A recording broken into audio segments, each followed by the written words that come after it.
بسم اللہ الرحمن الرحیم قل تعالوا اتل ما حرم ربكم عليكم ألا تشركوا به شيئا وبالوالدين إحسانا ولا تقتلوا أولادكم من إملاق نحن نرزقكم وإياهم ولا تقربوا الفواحش ما ظهر منها وما بطن ولا تقتلوا النفس التي حرم الله إلا بالحق ذلكم وصاكم به لعلكم تعقلون ولا تقربوا مال اليتيم إلا بالتي هي أحسن حتى يبلغ أشده وأوفوا الكيل والميزان بالقسط لا نكلف نفسا إلا وسعها وإذا قلتم فاعدلوا ولو كان ذا قربى وبعهد الله أوفوا ذلكم وصاكم به لعلكم تذكرون وأن هذا صراطي مستقيما فاتبعوه ولا تتبعوا السبل فتفرق بكم عن دينه ذلكم وصاكم به لعلكم تتقون ثم آتينا موسى الكتاب تماما على الذي أحسن وتفصيلا لكل شيء وهدى ورحمة لعلهم بلقاء ربهم يؤمنون قل تعالوا اتل ما حرم ربكم عليكم الا تشركوا به شيئا۔ اس رکوع کے اندر 10 باتیں ہیں اور بڑی اہم اور وہ عجیب باتیں ہیں کہ جو تمام کی تمام شریعتوں کے اندر رائج رہی ہیں، اور بعض روایات میں ہے کہ تورات کا آغاز ان 10 باتوں سے ہوتا تھا۔ اور عبداللہ ابن مسعود رضی اللہ تعالیٰ عنہ ارشاد فرماتے ہیں کہ جسے رسول پاک صلی اللہ علیہ وسلم کی وصیتیں دیکھنا ہو وہ رسول پاک صلی اللہ علیہ وسلم کی وصیتیں ان آیات میں دیکھیں۔ یہ 10 باتیں گویا کہ آپ علیہ الصلوۃ والسلام کی نصیحت بھی ہے، وصیت بھی ہے۔ اور پھر آپ کو یاد ہوگا کہ عرض کیا تھا کہ سورۃ الانعام کے اندر جو خاص مضمون ہے حلال اور حرام کے معاملے میں احکام ذکر ہیں، اور وہ چیزیں جو لوگ اپنی طرف سے حرام کر رہے ہیں، جن چیزوں کو اللہ نے حلال قرار دیا ان کو اپنی طرف سے حرام سمجھ رہے ہیں، یا جن چیزوں کو اللہ پاک نے حرام بتایا ہے ان کو اپنی طرف سے حلال سمجھتے ہیں، تو یہ اللہ تبارک و تعالیٰ کے وعدوں کو توڑنا ہے، نقض عہد ہے۔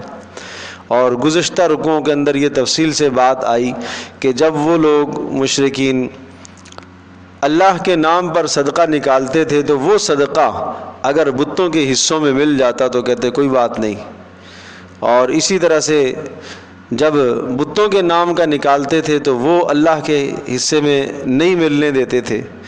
اور اسی طرح سے یہ بات بھی آئی کہ اپنی طرف سے حرام اور حلال کے احکام انہوں نے وضع کر رکھے تھے، اور جو جانور پیدا ہونے والے ہیں ان جانوروں میں سے کہا تھا کہ محرم علی ازواجنا، ہماری عورتوں پر یہ حرام ہے، یعنی جو ماؤں کے پیٹوں میں، اونٹنی کے پیٹ میں جو جانور، جو بچہ پیدا ہونے والا ہے، اس کے متعلق یہ عقیدہ رکھا ہوا تھا کہ یہ ہمارے مرد اس کو نہیں کھائیں گے، ہماری عورتیں اسے نہیں کھائیں گی، یہ صرف ہمارے مردوں کے لیے۔ ما فی بطون هذه الانعام خالصۃ لذکورنا ومحرم علی ازواجنا، عورتوں پر حرام ہے، مرد اسے کھا سکتے ہیں، اور اگر مردہ پیدا ہو جاتا ہے تو سب کھائیں گے۔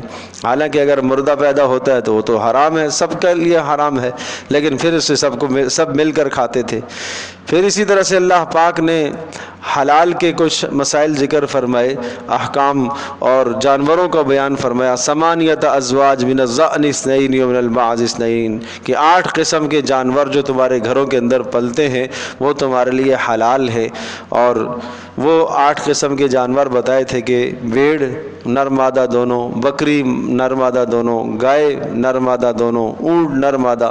تو کہا کہ ان جانوروں میں سے بتاؤ کیا اللہ تبارک تعالیٰ نے ان میں سے کوئی مادہ تمہارے لیے حرام کیا ہے، یا نر تمہارے لیے اللہ پاک نے حرام کیا ہے، یا تمہارے مردوں پر اللہ نے حرام کیا ہے، یا عورتوں پر حرام کیا ہے؟ حالانکہ ان جانوروں میں سے کوئی بھی حصہ نہ تمہارے مردوں کے لیے حرام نہ تمہاری عورتوں کے لیے حرام، سب کے لیے یہ حلال ہے۔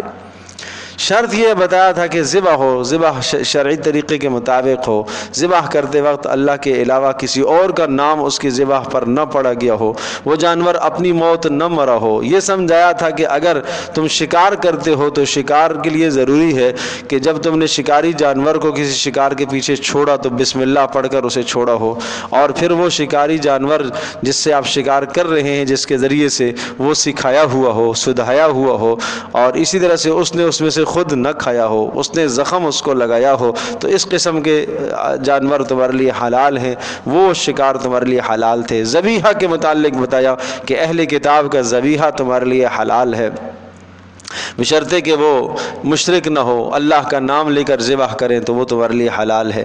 تو یہ سارے حلال اور حرام کے احکام ذکر کرنے کے بعد اب اس کے بعد ایک اور یہاں مضمون ذکر فرمایا کہ قل تعالوا اتل ما حرم ربکم، اب آؤ میں تمہیں بتاتا ہوں کہ تمہارے رب نے کیا حرام کیا ہے، اور وہ جو تمہارے پروردگار نے حرام بتایا تم سب کے سب اس حرام کا ارتکاب کر رہے ہو۔ بات سمجھے جی؟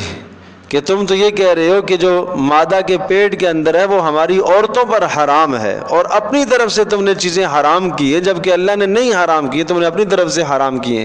اللہ نے کیا حرام کیا ہے آؤ میں تمہیں بتاتا ہوں۔ تو یہاں 10 باتیں وہ مضامین ذکر کیے گئے ہیں جو اللہ تبارک تعالیٰ نے جن چیزوں کو حرام قرار دیا اور آج ان حرمتوں کو پامال کیا جاتا ہے، اور بڑے اہم مضامین ہیں، اور عمل کی نیت سے بیٹھیں کہ اس قسم کی جتنی بھی باتیں آنے والی ہیں ان تمام پر ہم عمل کریں گے، اور یہ جتنے گناہ یہاں مذکور ہیں ان گناہوں سے انشاءاللہ ہم اپنے آپ کو بچائیں گے۔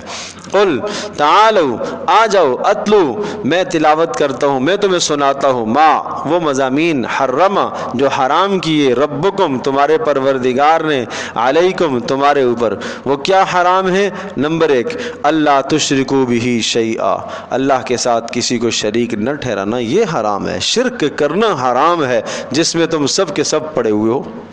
اب شرک اللہ پاک کے ساتھ کسی غیر کو ٹھہرانا، ایک شرک تو یہ ہے کہ 2 خدا ماننا، اللہ پاک کی سلطنت میں کسی اور کو رب ماننا، کسی اور کو خدا ماننا، یہ بھی شرک ہے۔ آسمان زمین کی تخلیق میں کسی اور کو ماننا کہ اللہ نے جیسے پیدا کیا ایسا کسی اور نے بھی پیدا کیا ہے، یہ بھی کیا کہلائے گا؟ شرک ہے۔ اچھا، اسی طرح سے اولادیں دینے میں، بیٹا بیٹے دینے میں کسی اور کو بیچ میں شریک کرنا کہ فلاں بھی دے سکتا ہے، یہ بھی کیا ہے؟ شرک ہے۔ اور دوسرا شرک فی الصفات، ایک ہے ذات کے اندر شرک کرنا کہ اللہ تبارک تعالیٰ کی ذات میں کسی کو شریک ٹھہرانا کہ اللہ کے متعلق یہ عقیدہ رکھنا کہ وہ 2 ہیں، یہ شرک ہے۔ یا اللہ تبارک تعالیٰ 2 کا مرکب ہے، جیسے کہ نصارہ کا عقیدہ تھا، 3 کا مجموعہ ہے، نصارہ کا عقیدہ تھا، باطل ہیں یہ سب باتیں، یہ ذات میں شریک ٹھہرانا۔ یا کچھ لوگوں کا یہ نظریہ تھا کہ خدا 2 ہے، ایک خیر کا خدا ہے، ایک شر کا خدا ہے، 2 الگ الگ ہیں، یہ بھی شرکی عقیدہ ہے، باطل نظریات ہیں۔ اسی طرح سے بعض لوگ جو ہے وہ دنیا میں کروڑوں دیوتاؤں کو پوجتے ہیں اور ان کی بندگی کرتے ہیں، یہ بھی کیا ہے؟ یہ شرک فی الذات کہلاتا ہے۔ سورج کو براہ راست اللہ کی قدرت میں دخیل سمجھنا یہ شرک فی الذات، یہ ذات میں شرک کہلاتا ہے۔ اور دوسرا جو ہے وہ صفات میں شرک۔ بہت سارے لوگ جو ہے وہ صفات کے شرک میں مبتلا ہیں، ذات کے شرک میں مبتلا نہیں ہیں۔ مشرکین سے پوچھا جاتا وَلَئِن سَأَلْتَهُم مَّنْ خَلَقَ السَّمَاوَاتِ وَالْأَرْضَ لَيَقُولُنَّ اللَّهُ، اگر ان سے پوچھیں کہ آسمانوں زمینوں کو کس نے بنایا، کہتے ہیں اللہ نے بنایا۔ تو آسمان زمین کی تخلیق میں مشرکین عرب بھی، مکہ والے بھی اللہ کے علاوہ کسی اور کو نہیں سمجھتے تھے، وہ سب کہتے تھے کہ اللہ ہی کرنے والا ہے۔ بارش کون برساتا ہے؟ کہتے تھے اللہ ہی برساتا ہے۔ فَإِذَا رَكِبُوا فِي الْفُلْكِ دَعَوُا اللَّهَ مُخْلِصِينَ لَهُ الدِّينَ، جب کشتی میں پھنس جاتے ہو، بھنور میں کشتی پھنس گئی ہے، سمندروں میں طوفان آ گیا ہے، اس طوفان سے کون نجات دلاتا ہے؟ وہ کہتے تھے اللہ ہی دلاتا ہے۔ تو یہ سب بڑے بڑے اختیارات اللہ کے لیے انہوں نے مقرر کیے ہوئے تھے۔ پھر شرک کہاں سے آ گیا؟ اللہ شریکن تملکو وما ملک، بس اتنا نظریہ رکھتے تھے ہاں اللہ نے کچھ اختیارات چھوٹے موٹے لوگوں کو بھی دیے ہوئے ہیں، فلاں بت کو، فلاں بزرگ کو، فلاں کو کچھ اختیار دیا ہوا ہے۔ اللہ شریکن تملکو وما ملک، کوئی آپ کا شریک نہیں ہے، ہاں ایک شریک ایسا ہے کہ جس کا اے اللہ تو خود مالک ہے، اور وہ جن چیزوں کا شریک مالک ہے ان سب چیزوں کا بھی اے اللہ تو ہی مالک ہے، بس اس کو آپ نے اپنی قدرت کے اندر دخیل بنایا ہے۔ چاہے وہ نبی ہو، چاہے وہ ولی ہو، چاہے وہ بزرگ ہو، چاہے وہ فرشتہ ہو، کسی کو مانتے تھے، اسی کا نام کیا ہے؟ شرک۔ اللہ تبارک تعالیٰ نے اپنی ذات میں، اپنی صفات میں کسی کو بھی شریک نہیں کیا۔ جیسا اللہ پاک کا علم ہے ایسا علم کسی اور کا نہیں ہے۔ اللہ عالم الغیب ہے، اگر کوئی آدمی کسی اور کو عالم الغیب سمجھتا ہے تو یہ شرک ہے۔ اللہ پاک سمیع بصیر، حاضر ناظر، دیکھنے والا ہے، ہر جگہ سننے والا ہے، اگر یہ نظریہ کسی اور کے متعلق کوئی قائم کرے گا تو یہ کیا کہلائے گا؟ شرک کہلائے گا۔ بخاری شریف کی روایت ہے، حضرت عائشہ رضی اللہ تعالیٰ عنہ ارشاد فرماتی ہیں کہ حضرت صلی اللہ تعالیٰ علیہ وسلم جب مکہ مکرمہ سے ہجرت کر کے مدینہ طیبہ تشریف لائے تو آپ علیہ السلام ایک تقریب میں تشریف لے گئے، وہاں کچھ بچیاں تھیں ایک جگہ پر، یا یہ کہ آپ علیہ السلام جب تشریف لائے تو ان کے استقبال کے لیے جو بچیاں تھیں اور وہ گیت پڑھ رہی تھیں اور وہ چھوٹے چھوٹے شعر پڑھ رہی تھی رسول پاک صلی اللہ علیہ وسلم کی مدح میں، اور ایک بچی نے یوں کہا وَفِينَا نَبِيٌّ يَعْلَمُ مَا فِي غَدٍ، کہ ہمارے پاس ایک ایسا نبی ہے کہ جو کل کی بات کو بھی جانتا ہے۔ تو رسول پاک صلی اللہ علیہ وسلم نے منع کر دیا کہ نہیں یہ بات مت کہو۔ تو یہ شرک ہے۔ اتنا اس معاملے کو حساس رکھا گیا ہے کہ رسول اکرم صلی اللہ تعالیٰ علیہ وسلم کے پاس ایک شخص آئے اور آپ علیہ السلام نے کسی معاملے میں کوئی بات کی تو اس شخص نے یہ کہا اللہ کے رسول جو آپ چاہیں اور آپ کا اللہ چاہے۔ آپ نے فرمایا یہ غلط ہے، قل ما شاء اللہ وحدہ، یوں کہو صرف جو اللہ چاہے گا وہ ہوگا، صرف جو اللہ چاہے گا وہ۔ آپ نے اپنی طرف مشیت، جیسے کہ ہم ایک دوسرے کو کہتے ہیں بھائی جو آپ چاہیں یہ کر لو، یہ تو معنی نہیں ہے، میں آپ سے کہہ رہا ہوں بھائی جو آپ چاہیں، جو آپ کی مرضی ہے، ٹھیک ہے، لیکن جب اللہ کے ساتھ جوڑ کر تو یہاں شرک کا شائبہ ہے، جو اللہ چاہے اور آپ چاہیں یہ غلط ہے۔ تو اتنی باریک باریک باتوں کی بھی رسول پاک صلی اللہ علیہ وسلم نے رعایت فرمائی ہے، کہیں سے بھی شرک کا شائبہ بھی تھا تو آپ نے اس کو پیچھے کر دیا، اس بات کو آپ نے ہٹا دیا۔ تو اس لیے خیال کیا جائے، شرکیہ جملے، شرکیہ اعمال، آج ہمارے اعمال قبول نہیں ہوتے اس لیے کہ شرک سے بھرے پڑے۔ ایک آدمی اللہ کی بندگی کرتا ہے، عبادت اللہ کی کرنی چاہیے، لیکن اس عبادت میں اگر دکھلاوا کرتا ہے تو غیر کو شریک کر رہا ہے نا۔ یہ عبادت خالص اللہ کے لیے تھی لیکن اس کے ساتھ کسی اور کو جب شامل کر رہا ہے تو یہ کیا کر رہا ہے؟ شریک کر رہا ہے۔ تو اس لیے اللہ تشرکوا بہ شیئا، نہ ذات میں شریک کرو نہ صفات میں شریک کرو بھائی۔ تو صفات اللہ پاک کی صفات، علم صفت ہے اللہ کی، تصرف صفت ہے اللہ کی، قدرت صفت ہے اللہ پاک کی، سمع، بصر، دیکھنا، سننا، یہ اللہ کی صفات ہیں، تو دیکھنے میں اللہ کے ساتھ کسی اور کو شریک نہ ٹھہراؤ، سننے میں اللہ کے ساتھ کسی اور کو شریک نہ ٹھہراؤ۔ میں بھی سنتا ہوں، آپ بھی سنتے ہیں، لیکن ہمارا سننا ناقص ہے، ہمارا سننا اسباب سے ہے، ہمارا سننا کان سے ہے، ہمارا سننا ایک حد تک ہے، ایک حد کے بعد ہمارا کان نہیں سنتا۔ ہماری آنکھ دیکھتی ہے، ہم دیکھنے میں آنکھ کے محتاج، اللہ دیکھتا ہے بلا آنکھ دیکھتا ہے، اللہ آنکھ کا محتاج نہیں ہے۔ اور اسی طرح سے ہماری آنکھ ایک حد تک دیکھتی ہے، سامنے پردہ آ جائے، سامنے دیوار آ جائے، پیچھے ہمیں نہیں نظر آتا۔ اللہ تبارک و تعالیٰ کے لیے کوئی آسمان دوسرے آسمان تک دیکھنے کے لیے اس کے سامنے رکاوٹ نہیں ہے، کوئی زمین دوسری زمین تک دیکھنے کے لیے اس کے سامنے رکاوٹ نہیں ہے، نہ بادل رکاوٹ ہے، نہ جنگل رکاوٹ ہے، نہ سمندر رکاوٹ ہے، نہ آسمان ہے، نہ کوئی شے اس کے سامنے رکاوٹ نہیں ہے۔ جس طرح سے ہمیں اپنے ہتھیلی نظر آتی ہے، اللہ پاک کے سامنے ساری کائنات ایسے ہے۔ زمین کی تہوں میں جو چیزیں ہیں وہ بھی اللہ کو ایسے ہی نظر آتی ہیں جیسے ہمیں اپنی ہتھیلی میں نظر آ رہا۔ تو اس لیے یہ بھی شرک ہے، کوئی اللہ کے دیکھنے کی طرح دیکھنا کسی اور میں ثابت کرتا ہے، اللہ کی قدرت جیسی قدرت کسی اور میں ثابت کرتا ہے، جیسے اس کو قدرت ہے فلاں کو بھی قدرت ہے، یہ بھی کیا کرائے گا؟ یہ شرک۔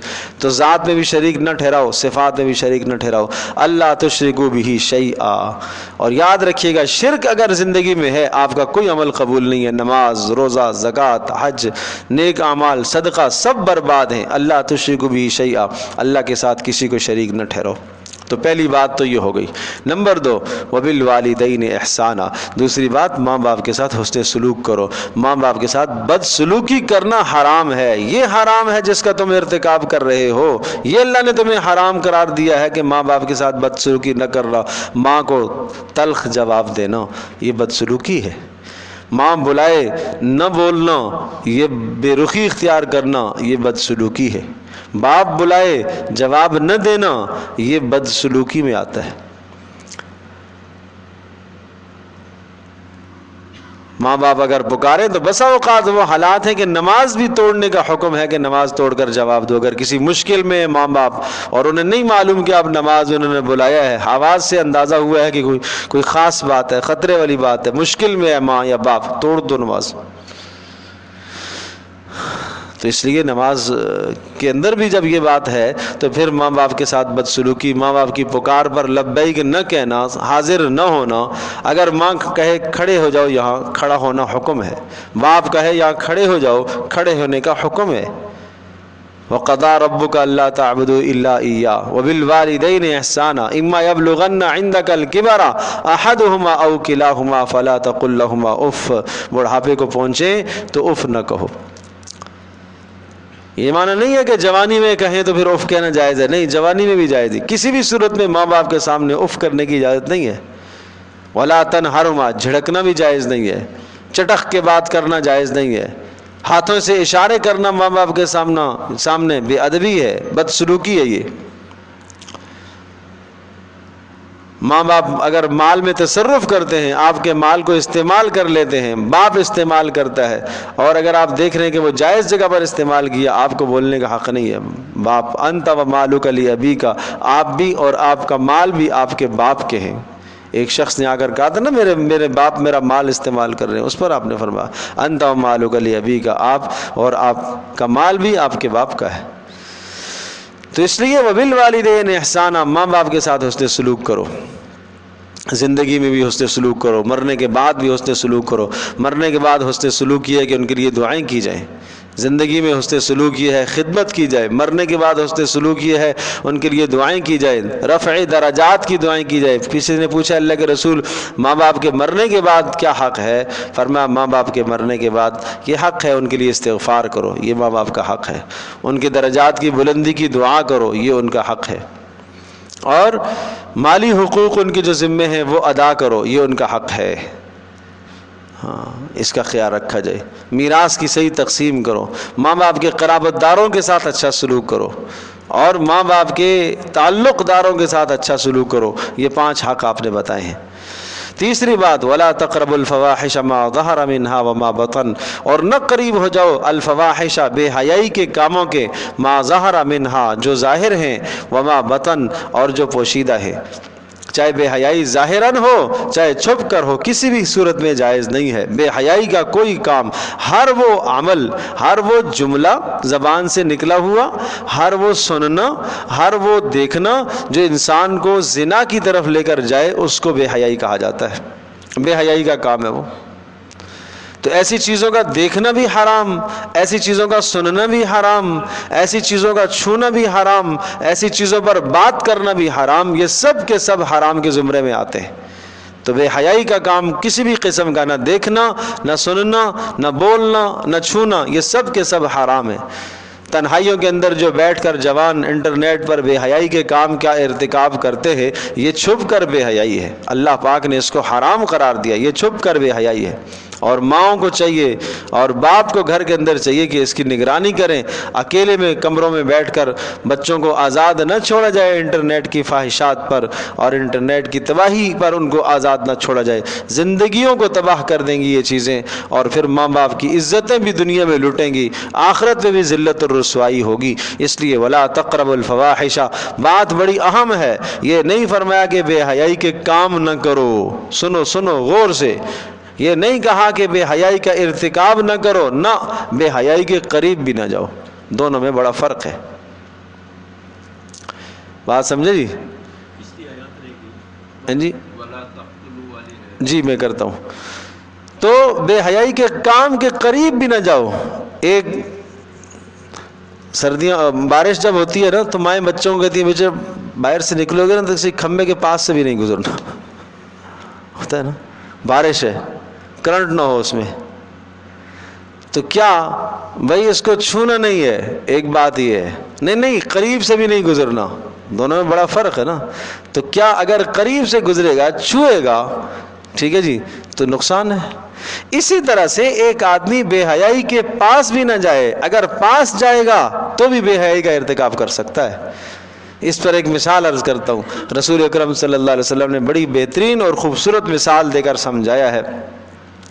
ایک چراگاہ ہو اور اس چراگاہ کے اندر ایک آدمی اپنے مالوں کو، جانوروں کو، مویشیوں کو چرا رہا ہے، اور وہاں چرنے کے لیے لے کے جاتا ہے، چرانے کے لیے، اور اس کی چراگاہ کے برابر میں ایک اور چراگاہ ہے۔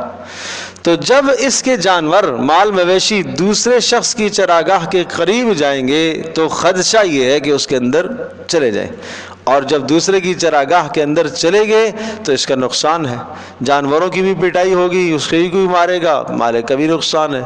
تو بالکل اسی طرح سے فرمایا کہ جس طرح سے ہر بادشاہ کی دنیا کے اندر چراگاہ ہوتی ہے اور اس کے قریب جانور نہیں لے جائے جا سکتے، اس لیے کہ لے جائے گا قریب تو جانور اندر داخل ہو جائے گا، اسی طرح سے اللہ کی بھی حدود ہے، اللہ نے حدود مقرر کی ہیں، ان کے قریب تک نہ جاؤ، اس لیے کہ تم قریب جاؤ گے تو وہاں خدشہ ہے کہ تم اندر واقع ہو جاؤ گے، اندر پڑ جاؤ گے، سمجھو جی۔ تو ظاہر سی بات ہے کہ جب انسان کوئی بے حیائی کو دیکھتا ہے، بے حیائی کو سنتا ہے، تو شیطان کا تسلط ایسے آ جاتا ہے کہ عقل مغلوب ہو جاتی ہے، سننے سے، سوچنے سے آدمی قاصر ہو جاتا ہے، اور شیطان آدمی کو اس میں واقع کر کے چھوڑتا ہے، گمراہی میں ڈال کر ہی چھوڑتا ہے، اور جب گمراہی میں پڑ جاتا ہے تو پھر آدمی کو احساس ہوا اب تو وہ دلدل کے اندر پھنس گیا ہے۔ اللہ اکبر۔ وہ کہتے ہیں ایک جگہ شہد گرا ہوا ہو نا، ابھی کبھی دیکھا شہد، اور قریب سے ایک چونٹی گزری ہے اور ذرا سی اس نے وہ شہد اس کے ساتھ لگ گیا، اس کے کسی پیر کے ساتھ، ذرا سا اس کو اس نے چکھ لیا، بڑا مزہ آیا، تو تھوڑا سا اور لے لیتی ہوں۔ اب وہ واپس پلٹی اگر پھر اندر اور گھس گئی تو دلدل میں تو پھنس گئی، تو موت ہی ہے نا، وہ تو نہیں نکلے گی، جیسے اندر جاتی جائے گی پھنستی جائے گی، اندر جاتی جائے گی۔ بالکل یہی حال ہے بے حیائیوں کا اور فاحشات کا بھی، کہ جیسے اندر آدمی گیا دلدل میں پھنستا چلا جائے گا، نکلنے کا کوئی راستہ نہیں ہے، ایمان کی موت ہی ہے پھر وہاں۔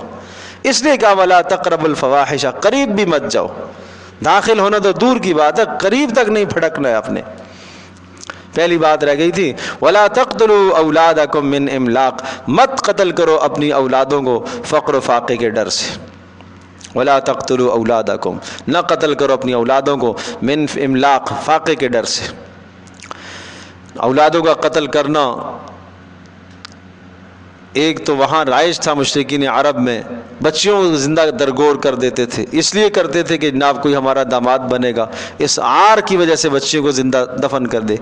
اور کبھی کبھی بچوں کو قتل کر دیتے تھے، بتوں کے بہن چڑھاتے تھے، یہ بھی قتل تھا۔ اور کبھی اس لیے قتل کرتے تھے کہ یہ بڑے ہو کے ہمارے ساتھ کھانے میں شریک ہو جائیں گے، ہم کھلائیں گے ان کو کہاں سے۔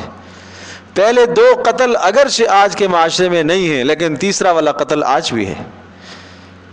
بچے زیادہ ہوں گے تو کھائیں گے کہاں سے؟ منصوبہ بندی کی پلاننگ، وہ سب یہ قتل اولاد ہے کہ اس نظریے سے ایسے اسباب اختیار کرنا کہ جن اسباب کے ذریعے سے بچے نہ پیدا ہوں، ایسے اسباب کا اختیار کرنا یہ حرام کام ہے۔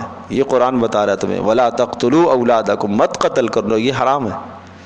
ایسے اسباب اختیار کرنا اس ڈر سے کہ اگر یہ بچے پیدا ہو جائیں گے تو یہ کھائیں گے کہاں سے۔ تو فقر فاقے کے ڈر سے ان اسباب سے اپنے آپ کو دور رکھنا، اور اسی طرح سے جب حمل ہو جائے اور اس کے بعد اس میں جان پڑ جائے پھر اس کو کسی بھی طرح سے ضائع کرنا، وہ تو قطعی حرام ہے، قتل کے زمرے میں آتا ہے، وہ تو قتل ہے، صاف صاف وہ قتل ہے۔ اس سے پہلے اگر کسی ڈاکٹر نے، ماہر اور حکیم اور طبیب ڈاکٹر اور مسلمان نے بتایا کہ اگر اس عورت کے لیے نقصان ہے بچہ کے پیدا ہونے کا، جان کا خطرہ ہے، لیکن آج چونکہ معاملہ ایسا ہے نہیں، اگر وہ کوئی واقعتاً ایسی بات ہے کہ واقعی اس عورت کی جان کا خطرہ ہے تو پھر کچھ گنجائش بنتی ہے، لیکن جب امید ہو گئی اور اس کے بعد جان بھی پڑ گئی تو اب چاہے جان کا خطرہ ہو، چاہے کتنا بھی خطرہ ہو، اب اس کو ضائع کرنا جائز نہیں ہے، حرام ہے۔ اور خاص طور پر یہ نظریہ ہو کہ بچے پھر کھائیں گے کہاں سے، پالے گا کون، پلیں گے کیسے، تو بھائی حدیث پاک میں آتا ہے کہ جب ماں کے پیٹ میں ہوتا ہے تو رزق لکھ دیا جاتا ہے، روح پڑتی ہے تو رزق لکھ دیا جاتا ہے، اس نے دنیا میں یہ کھانا ہے، اس نے اتنے دن زندہ رہنا ہے، اس نے یہ کام کرنا ہے، سارا کچھ لکھ دیا جاتا ہے۔ رزق تو وہاں سے وہ ساتھ لے کے آتا ہے، وَمَا مِن دَابَّةٍ فِي الْأَرْضِ إِلَّا عَلَى اللَّهِ رِزْقُهَا، ہر جانور، ہر چوپائے اور ہر جاندار کا رزق اللہ نے ذمے میں لے رکھا ہے۔ انڈے سے چوزا نکلتا ہے تو نکلتے ہی وہ اپنا رزق تلاش کرتا ہے، چگنے لگتا ہے، دانے چگنے لگتا ہے۔ جس مالک اور خالق نے اس کے لیے روزی کے اسباب پیدا کیے ہیں، اشرف المخلوقات انسان کو وہ روزی نہیں دے گا؟ باپ کو اللہ تبارک و تعالیٰ نے اولاد کے لیے اولاد کی روزی کا ذریعہ اور سبب بتایا ہے، خالق نہیں ہے یہ روزی کا، باپ خالق روزی کا نہیں ہے، باپ رازق نہیں ہے، روزی کا ذریعہ ہے، روزی کا سبب ہے۔ ایک آدمی راستے میں چلتے مثال کے طور پر بھوک لگی، اس کو شدید بھوک لگی ہے، اب اس نے دیکھا کہ ایک درخت ہے اور درخت میں خوبصورت پھل لگے ہوئے اور وہاں سے وہ نکال کے کھا رہا ہے اور اپنا پیٹ بھر رہا ہے اور ضرورت پوری کر رہا ہے، مثال کے طور پر۔ اب وہ درخت رازق نہیں ہے، وہ درخت اس کی روزی کا ایک ذریعہ ہے۔ جس طرح سے وہ درخت ایک روزی کا ذریعہ ہے، راستے میں چلنے والے جہاں سے اس کو روزی مل گئی ہے وہ روزی کا ایک ذریعہ ہے، اسی طرح سے باپ روزی کا ایک ذریعہ ہے، کاروبار یہ روزی کا ایک ذریعہ ہے، یہ خالق اور رازق نہیں ہے۔ خالق اور رازق اللہ ہے، اللہ تبارک و تعالیٰ خالق اور رازق ہے، اللہ نے پیدا کیا، اللہ ہی روزی دے گا، وہ کسی بھی اسباب سے روزی دے۔ ہاں ہمیں حکم ہے کہ آپ اسباب میں محنت کرو، فاتقوا اللہ واجملوا فی الطلب۔ آپ علیہ الصلوۃ والسلام نے ارشاد فرمایا، الا وان نفسا لن تموت حتى تستكمل رزقها، سن لو اس بات کو، کوئی نفس اس وقت تک نہیں مر سکتا جب تک اپنی مقدر اور مقرر کردہ روزی کھا نہ لے۔ ایک حدیث میں آتا ہے کہ رزق انسان کو ایسے تلاش کرتا ہے جیسے موت آدمی کو تلاش کرتی ہے، موت سے خلاصی ہے نہیں خلاصی، جو رزق میرے نصیب میں لکھا ہے اس سے خلاصی نہیں ہو سکتی، وہ ملے گا ہی ملے گا۔ تو جب یہ بات ہے تو فرمایا فاتقوا اللہ، اللہ سے ڈرا کرو، حلال کھاؤ، حرام سے بچو، واجملوا فی الطلب، ہاں روزی کی تلاش میں محنت کرو، لیکن بھروسہ روزی پر، ادھر اسباب پر نہیں، وتوکلوا علیہ، اللہ پر بھروسہ کرو، ان اللہ یحب المتوکلین، بھروسہ کرنے والے اللہ کے محبوب ہوا کرتے ہیں، اللہ کی ذات پر جو توکل کرتے ہیں، بھروسہ کرتے ہیں، وہ اللہ کے پسندیدہ ہوتے ہیں۔ یہ بات ہے جی، نحن نرزقهم وإياكم، ہم تمہیں بھی کھلائیں گے، ان کو بھی کھلاتے ہیں، تم کیوں قتل کرتے ہو اپنی اولادوں کو؟ اور یہاں ایک بات اور ذہن نشین فرما لیں، اپنی اولادوں کو دینی تعلیم سے محروم رکھنا قتل اولاد ہے۔ اس نظریے سے دینی تعلیم سے دور رکھنا، اس نظریے سے قرآن و حدیث سے دور رکھنا کہ اگر یہ ہمارا بچہ پڑھ لیا، اس نے مولوی بن گیا تو کھائے گا کہاں سے بھائی، سمجھے؟ تو اس نظریے سے ایسا کرنا یہ بھی قتل اولاد کے زمرے میں ہے، سمجھے جی۔ کتنے آج آپ نے دیکھے ہوں گے ایسے لوگ جو اعلیٰ تعلیم یافتہ، اعلیٰ ڈگریاں حاصل کیے ہوئے، بے روزگار، اور بے روزگاری میں پھر بالآخر تنگ زندگی سے آ کر خودکشی کر لیتے ہیں، ساری کی ساری اپنی ڈگریاں روڈ پہ رکھ کر جلا کر خودکشی کر دیتے ہیں۔ لیکن کوئی شخص، کوئی عالم دین، کوئی مولوی، کوئی حافظ، کوئی قاری قرآن آپ کو ایسا نظر نہیں آئے گا۔ اللہ تبارک و تعالیٰ ان کا کفیل ہے، اللہ تبارک و تعالیٰ ان کی ذمہ داری، اللہ تبارک و تعالیٰ ان کی کفالت فرماتا ہے۔ اللہ نے تو سب کی کفالت کی ذمہ داری لی ہے، لیکن اللہ کی ذات عالی پر کسی کو بھروسہ اور ایمان تو ہو۔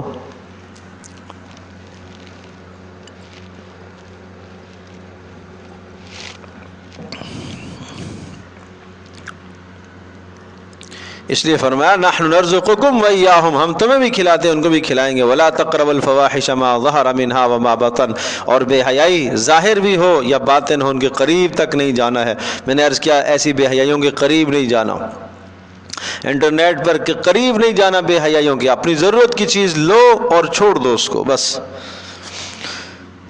غیر محرم کا غیر محرم سے بات کرنا جائز نہیں ہے، یہ بے حیائی کے قریب جا رہا ہے، بے حیائی کے قریب جا رہا ہے۔ میرے پاس اس قسم کے دسیوں سوالات آتے ہیں، جوان پوچھتے ہیں کہ جناب ہم فلاں سے محبت کرتے ہیں، کیا ہم اس سے بات کر سکتے ہیں؟ حرام ہے بات کرنا، ناجائز ہے بات کرنا۔ اگر آپ کو رشتہ لینا ہے اپنے ماں باپ کو آگے کرو، ان کے ذریعے سے پیغام بھجواؤ، یہ خود آپس میں تعلق قائم کرنا حرام ہے۔ ولا متخذی اخدان، باہمی اس قسم کے تعلق قائم کرنا، چھپ چھپا کر کسی کی بیٹی کے ساتھ تعلق قائم کرنا، کوئی بیٹی کسی لڑکے کے ساتھ تعلق قائم کرے، یہ حرام ہے، یہ بے حیائیاں ہیں جو چھپ کر ہوتی ہیں۔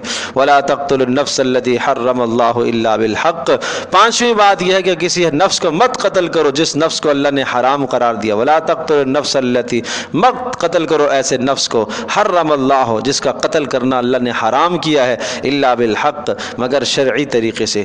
تین اسباب ہیں قتل کرنے کے، کسی کو قتل کرنے کے تین اسباب۔ ایک سبب یہ ہے کہ کسی نے کسی کو قتل کیا ہے تو قصاص میں وہ قتل کیا جائے گا، یہ قتل شرعی کہلاتا ہے، ٹھیک ہے جی۔ اور دوسرا یہ ہے کسی نے کوئی شادی شدہ ہے اس نے زنا کیا، اس کو رجم کیا جائے گا، یہ بھی قتل شرعی کہلاتا ہے۔ اور تیسرا کوئی آدمی اسلام سے پھر گیا، مرتد ہو گیا، اس کو 3 دن کی مہلت دی جائے گی، نہیں واپس پلٹا اس کو قتل کر دیا جائے گا، یہ بھی قتل شرعی ہے۔ تو یہ 3 قسم کے قتل شرعی ہیں، لیکن یہ تینوں کے تینوں قتل یہ حکومت وقت نافذ کرے گی، عام آدمی کا کام نہیں ہے۔ ذالکم وصاکم بہ، فرمایا یہ اللہ پاک تمہیں اس چیز کی نصیحت کرتا ہے، لعلکم تعقلون، تاکہ تم خوب سمجھ کر عمل کرو۔ ولا تقربوا مال الیتیم، چھٹی بات، اور یتیم کے مال کے قریب بھی مت جاؤ، الا باللتی ہی احسن، یہی بات یہاں پر بھی، یتیم کے مال کے قریب بھی مت جاؤ، مال کھانا بات کی بات، قریب تک مت جاؤ، ایسے اسباب مت اختیار کرو یتیم کا مال تمہارے مال میں مل جائے، الا باللتی ہی احسن، ہاں مگر اس طریقے سے یتیم کے مال کے قریب جا سکتے ہو جو بہتر طریقہ ہو۔ بہتر طریقے سے مراد کیا ہے کہ یتیم کے مال کو لے کر اپنی تجارت میں شامل کرو، اور اس سے جو منافع حاصل ہو وہ یتیم پر خرچ کرو۔ اب یتیم کا باپ جو ہے، باپ اس کا مال چھوڑ کر مرا ہے، 5 لاکھ چھوڑ کر مرا ہے مثال کے طور پر، اب ایک آدمی سوچتا ہے کہ یہ بچہ ابھی جو ہے 4 سال کا ہے، 5 سال کا ہے، اب یہ یتیم بچہ بالغ ہونے کے لیے وقت لگے گا، اتنے زمانے میں یہ 5-6 لاکھ تو سارا اس پر خرچ ہو جائے گا، بڑے ہو کے پھر کیا کرے گا؟ تو اگر کوئی آدمی اس کو کاروبار میں لگانا چاہتا ہے تو اس کی اجازت ہے، اور کاروبار میں لگانا چاہتا ہے اس کی تربیت میں لگا رہا ہے، اور جتنا وقت یہ اس یتیم کے ساتھ دیتا ہے اتنی اگر مزدوری اور اجرت بھی لینا چاہے تو اس کے مال میں سے لے سکتا ہے اگر حاجت مند ہے تو۔ حتی یبلغ اشدہ، یہاں تک کہ وہ یتیم اپنی جوانی کو پہنچ جائے، جب جوان ہو جائے، سورۃ النساء میں تفصیل سے یہ مسائل آ چکے ہیں کہ جوان ہونے پر وہ مال اس کے سپرد کر دو اور کسی کو گواہ بنا کے۔ وَأَوْفُوا الْكَيْلَ وَالْمِيزَانَ، اور 7ویں بات یہ سمجھائی، وَأَوْفُوا الْكَيْلَ وَالْمِيزَانَ، اور برابر کرو ناپ کو، والمیزان، اور تول کو، ناپ تول کو برابر کرو۔ ناپنا، ناپ ان چیزوں کو کہا جاتا ہے جو کیلی اشیاء ہے، جیسے دودھ ہم لیتے ہیں 1 لیٹر ہے، پیٹرول لیتے ہیں، یہ ناپ کہلاتا ہے، سمجھے، کیلی اشیاء کہلاتی ہیں۔ والمیزان، وزنی اشیاء جن کو تول کر دیا جاتا ہے، بالقسط، عدل کے ساتھ۔ مراد یہ ہے کہ کسی بھی قسم کی چیز ہے اس میں کمی نہ کرو۔ بہت ساری چیزیں جو گن کر دی جاتی ہیں، چاہے گن کر دی جاتی ہوں، چاہے تول کر دی جاتی ہوں، چاہے ناپ کر دی جاتی ہوں، کسی بھی طرح سے ان میں کمی نہ کیا کرو، سمجھے جی۔ لا نکلف نفسا الا وسعها، ہم مکلف نہیں کرتے کسی نفس کو مگر اس کی وسعت کے مطابق۔ سوال یہ ہے کہ یا اللہ یہ احکام تو بڑے مشکل ہیں، اگر کسی ہم معاملہ کرتے ہیں تو ذرا سی اگر کوئی کمی بیشی ہو جاتی ہے تو پھر کا اتنا ہی ہم نے آپ کو مکلف کیا ہے جتنی وسعت اور طاقت ہے۔ اگر کوئی آدمی اپنی کوشش کے باوجود بھی اگر اس سے اس میں ناپ تول میں کمی ہوتی ہے تو اللہ درگزر کر دے گا۔ اور آٹھویں بات وَإِذَا قُلْتُمْ فَعْدِلُوا، اور جب تم بات کرو فیصلہ کرو تو عدل کیا کرو، یا شہادت اور گواہی دو فَعْدِلُوا تو عدل کی گواہی دیا کرو، وَلَوْ كَانَ ذَا قُرْبَى اگرچہ جس کے خلاف آپ گواہی دے رہے ہو آپ کا قرابت دار ہی کیوں نہ ہو، وَبِعَهْدِ اللَّهِ أَوْفُوا اور نویں بات یہ ہے کہ اللہ کے وعدوں کو پورا کیا کرو، بِعَهْدِ اللَّهِ أَوْفُوا اللہ کے وعدوں کو پورا کرو۔ اور اللہ کے وعدوں سے مراد قسم جو آپ نے کھائی ہے یہ اللہ کا وعدہ ہے، منت جو آپ نے مانی ہے اللہ کا وعدہ ہے، اس کو پورا کرو۔ ذَلِكُمْ وَصَّاكُمْ بِهِ اللہ پاک وصیت کرتا ہے تمہیں ان باتوں کی، لعلکم تذکرون تاکہ تم خوب نصیحت حاصل کرو۔ وَأَنَّ هَذَا صِرَاطِي مُسْتَقِيمًا اور یہ ہے میرا راستہ، وَأَنَّ هَذَا صِرَاطِي مُسْتَقِيمًا یہ دین سیدھا راستہ میرا ہے۔ فَاتَّبِعُوهُ دسویں بات وَلَا تَتَّبِعُوا السُّبُلَ فَتَفَرَّقَ بِكُمْ عَنْ سَبِيلِهِ اور کئی راستوں پر راہوں پر مت چلنا، فَتَفَرَّقَ بِكُمْ عَنْ سَبِيلِهِ اس لیے کہ کئی راستوں پر چلنا یہ تمہیں راستے سے بھٹکا دے گا، ایک راستے سے تمہیں بھٹکا دے گا، مختلف راستوں پر چلنا ایک راستے سے تمہیں بھٹکا دے گا۔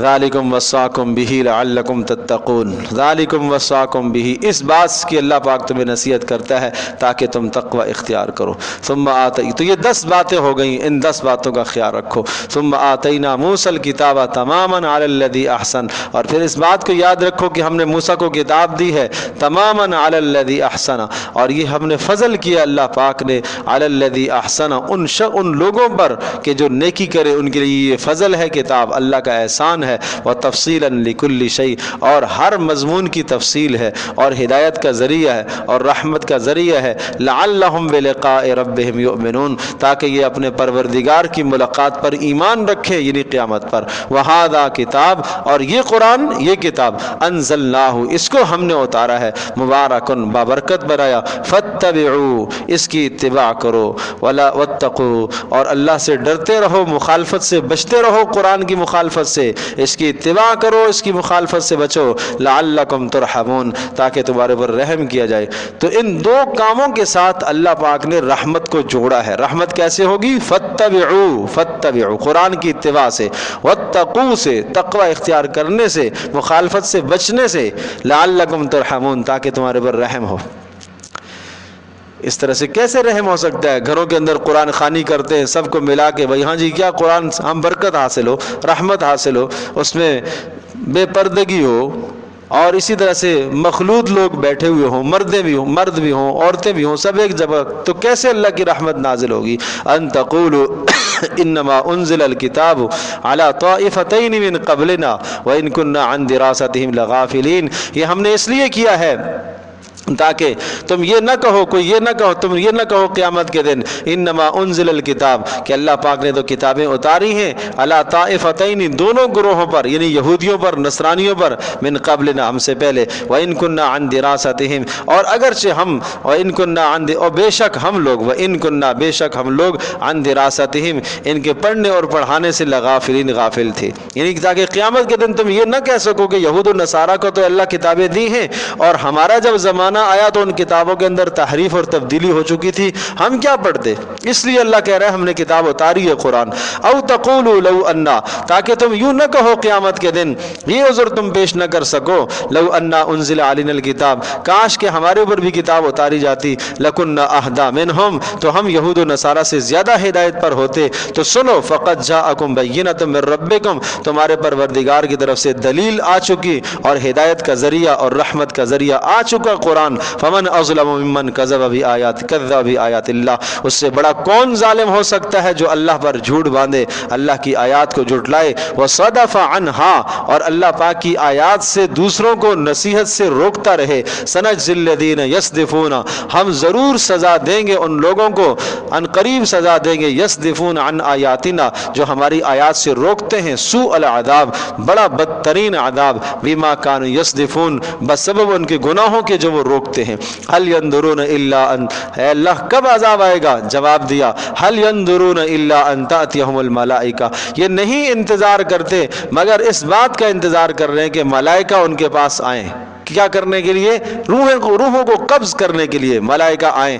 او یاتی امر ربک، او یاتی ربک، یا ان کے پاس پروردگار کا کوئی فیصلہ موت کا آ جائے۔ او یاتی بعض آیات ربک، یا ان کے پاس ان کے پروردگار کی بعض نشانیاں آ جائیں، یعنی معجزات آئیں، منہ مانگے معجزات۔ اور جب منہ مانگے معجزات آتے ہیں تو پھر اللہ پاک کی طرف سے ہلاکت کے فیصلے ہوتے ہیں۔ اور یا یہ ہے کہ او یاتی بعض آیات ربک کا معنی یہ ہے یا اپنے پروردگار کی بعض نشانیوں کا انتظار کرتے ہیں۔ وہ کیا ہے؟ جب سورج غروب ہونے کے بعد دوبارہ واپس وہاں ہی سے طلوع ہوگا، پھر توبہ کے دروازے بند ہو جائیں گے، اس وقت کا انتظار کر رہے ہو، اس سے پہلے موقع ہے تمہارے پاس۔ تو یاد رکھو یوم یاتی بعض آیات ربک، جس دن یوم یاتی بعض آیات ربک، تیرے پروردگار کی بعض نشانیاں آ چکیں گی۔ اس سے مراد کیا ہے کہ جس وقت کسی شخص کی موت کے آثار آ چکیں یا قیامت کا ظہور ہونے لگے، یعنی سورج مغرب سے دوبارہ طلوع ہو جائے، اور اسی طرح سے دابت الارض، زمین سے وہ جانور نکلے، اور جو بڑی بڑی نشانیاں ہیں وہ ساری جب ہونے لگیں تو لا ينفع نفسا ایمانها، اس وقت کسی نفس کو ایمان فائدہ نہیں دے گا۔ لن تکن آمنت من قبل، جو پہلے ایمان نہیں لایا تھا، او کسبت فی ایمانها خیرا، یا اس نے اپنے ایمان کے اندر کوئی نیکی کمائی، اب نیکی کام نہیں آئے گی۔ معنی یہ ہے کہ جب موت کے آثار نظر آنے لگ جائیں، اس کے بعد آدمی جس نے گناہ کیا ہے، پہلے نافرمانی، اب اگر توبہ کرنا چاہتا ہے اب توبہ قبول نہیں، پہلے گناہوں کی زندگی، اب نیکی کی زندگی کرنا چاہتا ہے، اب کوئی عمل قبول نہیں۔ ایسے ہی جب قیامت کے آثار نظر آنا شروع ہو جائیں گے، اس کے بعد کسی کا ایمان معتبر نہیں ہوگا، اور اگر پہلے اس نے نیکی کی زندگی اختیار نہیں کی تو اب اس کی نیکی قبول نہیں کی جائے گی۔ ہاں وہ لوگ جو پہلے سے نیکی کر رہے ہیں، اس کے بعد بھی ان کی نیکی قبول ہے۔ قل، کہہ دیجئے، انتظروا انا معکم منتظرون، تم بھی انتظار کرو، میں بھی انتظار کرتا ہوں۔ مطلب یہ کہ تم میری موت کا انتظار کرتے ہو، میں تمہاری تباہی کا انتظار کر رہا ہوں۔ ان الذین فرقوا دینہم، بے شک وہ لوگ جنہوں نے دین کو جدا جدا کر دیا ہے، وکانوا شیعا، اور وہ کئی مختلف گروہوں میں بٹے تھے، لست منہم فی شیء، آپ کے اختیار میں ان کو کچھ بھی نہیں ہے، اگر وہ آپ کی بات نہیں سنتے تو آپ چھوڑے، آپ پر کوئی الزام نہیں ہے۔ انما امرهم الی اللہ، ان کا معاملہ اللہ کے سپرد ہے۔ ثم ینبئهم بما كانوا يفعلون، پھر اللہ پاک ان کو بتائے گا جو وہ اعمال کرتے تھے۔ من جاء بالحسنۃ، ایک قانون سمجھایا آخر میں سورہ مبارکہ کے آخر پر کہ من جاء بالحسنہ، جو ایک نیکی کرے گا فلہ عشر امثالھا، اس ایک کے بدلے میں کتنا؟ 10 گنا اس کو ثواب دیا جائے گا۔ ومن جاء بالسیئہ، اور جو ایک گناہ کرے گا فلا یجزا الا مثلہا، اس کو نہیں سزا دی جائے گی مگر اتنی ہی جتنا اس نے گناہ کیا۔ وہم لا یظلمون، اور ان پر زیادتی نہیں کی جائے گی۔ قل، کہہ دیجئے، اننی ہدانی ربی الی صراط مستقیم، میرے پروردگار نے میری رہنمائی کی ہے سیدھے راستے کی طرف۔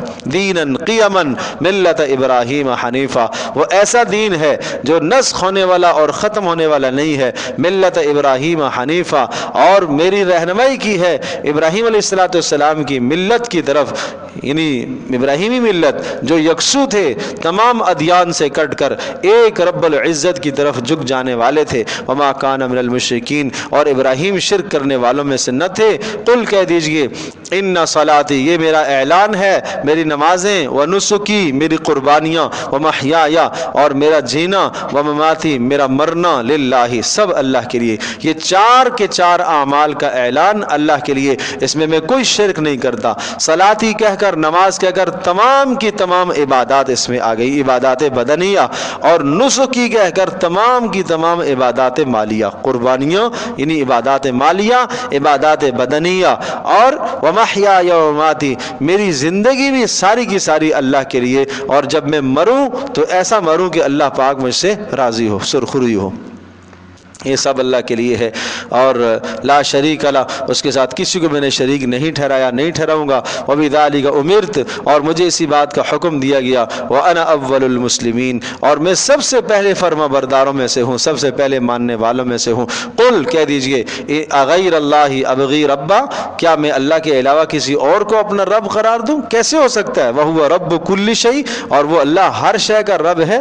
ولا تکسب کل نفس الا علیہا، ولا تکسب تکسب کل نفس، اور جو بھی نفس کوئی کسب کرتا ہے الا علیہا، مگر اس کا گناہ اسی پر ہوتا ہے، ولا تزر وازرۃ وزر اخری، اور کوئی بوجھ اٹھانے والا کسی دوسرے کا بوجھ قیامت کے دن نہیں اٹھائے گا، ثم الی ربکم مرجعکم، پھر تم سب کا لوٹ کر جانا ہے تمہارے پروردگار کی طرف، فینبئکم، اور تمہیں وہ بتلائے گا تمہارے اعمال کا، بما کنتم فیہ تختلفون، جو تم اختلاف میں پڑے ہوئے ہو، وہو الذی جعلکم، اللہ وہ ذات ہے جس نے جعلکم، بنایا تم کو، خلائف الارض، زمین کو آباد کرنے والا، تمہیں خلیفہ اللہ نے بنایا ہے، ورفع بعضکم فوق بعض، اور اللہ پاک نے تم میں سے بعض کو بعض پر درجے عطا فرمائے، لیبلوکم فیما آتاکم، تاکہ اللہ پاک تمہیں آزمائش کرے جو اس نے تمہیں دیا ہے، بعض کو بعض پر درجے دیے، کس میں؟ مال میں، بعض کو مال زیادہ دیا، بعض کو کم دیا، بعض کو بعض پر حسن میں درجہ دیا، بعض کو بعض پر خاندان میں درجہ دیا، بعض کو بعض پر کسی بھی چیز میں کمال ہو سکتا ہے، صلاحیتوں میں کمال ہے، یہ سب کچھ اس لیے ہے لیبلوکم فیما آتاکم، کہ جو کچھ اللہ نے دیا ہے اس میں کتنا کوئی صبر کر رہا ہے، کتنا شکر کر رہا ہے، جس کو نہیں ملا وہ کتنا صبر کر رہا ہے، جس کو ملا وہ کتنا شکر کر رہا ہے۔ ان ربک سریع العقاب، تیرا پروردگار جلد حساب لینے والا ہے، وانہ لغفور الرحیم، بخشنے والا مہربان ہے۔ ان دو جملوں میں پوری صورت کا خلاصہ آ گیا۔ ان ربک سریع العقاب، جتنے احکام پیچھے آئے ہیں، اگر ان احکام میں سستی کرو گے تو تمہارا پروردگار سخت سزا دینے والا ہے، جلد حساب کرنے والا ہے، لیکن اگر کوشش کے باوجود کوئی نادانی غلطی ہو گئی، وَإِنَّهُ لَغَفُورٌ الرحیم، وہ بخشنے والا مہربان بھی ہے۔